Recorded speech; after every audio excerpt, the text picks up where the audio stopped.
आज laptop motherboard tripping problem explanation की second class है। इससे पहले की क्लास में हमने देखा था जब लैपटॉप मदरबोर्ड को हम ऑन करते हैं तो डिस्प्ले आने से पहले ही लैपटॉप ऑफ हो जाता है या फिर रीस्टार्ट हो जाता है। इसको हम ट्रिपिंग प्रॉब्लम कहते हैं। और यहाँ पे हमने सभी सेक्शनों की वोल्टेज को चेक किया था मल्टीमीटर के द्वारा, और डीएसओ के द्वारा भी चेक किया था कि किसी सप्लाई में कोई ग्लिच तो नहीं है। और लास्ट में हमने देखा था पावर गुड के कॉन्सेप्ट को, यानी कि जब आईसी अपना आउटपुट वोल्ट निकालती है और उस आउटपुट का फीडबैक दोबारा से उस आईसी को जाता है और आउटपुट वोल्ट ओके होने पर वो आईसी अपना पावर गुड बनाती है, तो उसको हमने चेक करना है। अगर कोई भी पावर गुड मिसिंग जाता है तो उसके बिहाफ पे सेकंड आईसी इनेबल नहीं होगी, जिससे उस आईसी का आउटपुट नहीं बनेगा, तो लैपटॉप में ट्रिपिंग की प्रॉब्लम आएगी। जैसे यहाँ पर हम कॉम्पाल के स्कीमेटिक में सेकंड जनरेशन थर्ड जनरेशन के लैपटॉप मदरबोर्ड में पावर गुड के सीक्वेंस को देखते हैं। जैसे ही हम लैपटॉप में पावर बटन को प्रेस करते हैं तो आईओ से switch on signal RAM IC को इनेबल करता है, जिससे रैम की ऑपरेटिंग वोल्ट बनती है। और इस रैम आईसी का पावर गुड का यूज यहाँ पर नहीं किया गया। इसके बाद आईओ स्विच पी सिग्नल को आउट करेगा, जिससे 1.8 वोल्ट आईसी इनेबल होके 1.8 वोल्ट S0 बनाएगा। इस आईसी का पावर गुड का भी यूज यहाँ पे नहीं हुआ। फिर स्विच पी सिग्नल से 1.05 वोल्ट आईसी इनेबल होके 1.05 वोल्ट S0 बनाएगी, पर इस आईसी का पावर गुड का यूज यहाँ पर हुआ VCC SA वाली आईसी को इनेबल करने के लिए, और इस आईसी से 0.85 वोल्ट के आसपास वोल्ट आउट हुई।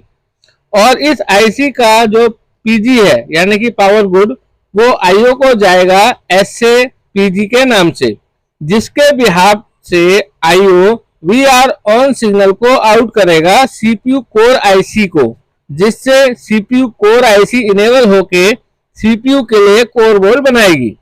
तो यहाँ पर अगर गौर करें कि 1.05 वोल्ट का पावर गुड ना बने या VCC SA का पावर गुड आईओ को ना मिले तो आईओ VR ऑन सिग्नल को आउट नहीं करेगा, तो मदरबोर्ड ट्रिप होगा।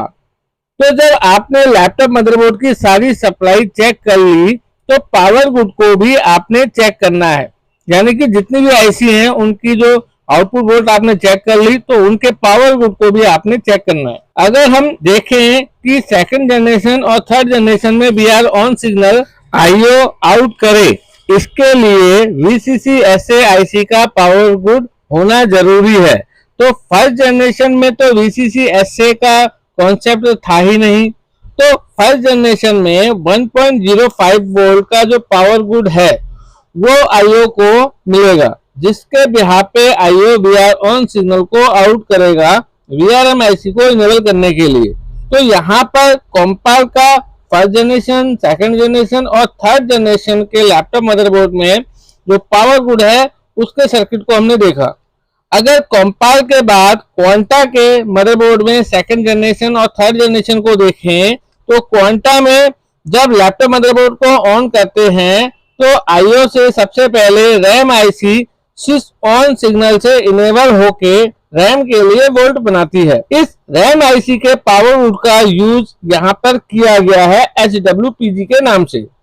फिर आईओ से मेन ऑन सिग्नल से 1.8 वोल्ट आईसी इनेबल हुई, फिर मेन ऑन से 1.05 वोल्ट आईसी इनेबल हुई, फिर मेन ऑन से VCC SA आईसी इनेबल हुई, और इन सभी आईसी का पावर गुड कॉमन हुआ HWPG के नाम से और आईओ को मिला। इस HWPG सिग्नल के बिहाफ से आईओ ने VRM आईसी के लिए VR ऑन सिग्नल को आउट किया, जिससे VRM आईसी इनेबल होके सीपीयू के लिए कोर वोल्ट बनाती है। तो हमारे लिए इस HWPG का जो ट्रैक है उसका हाई रैम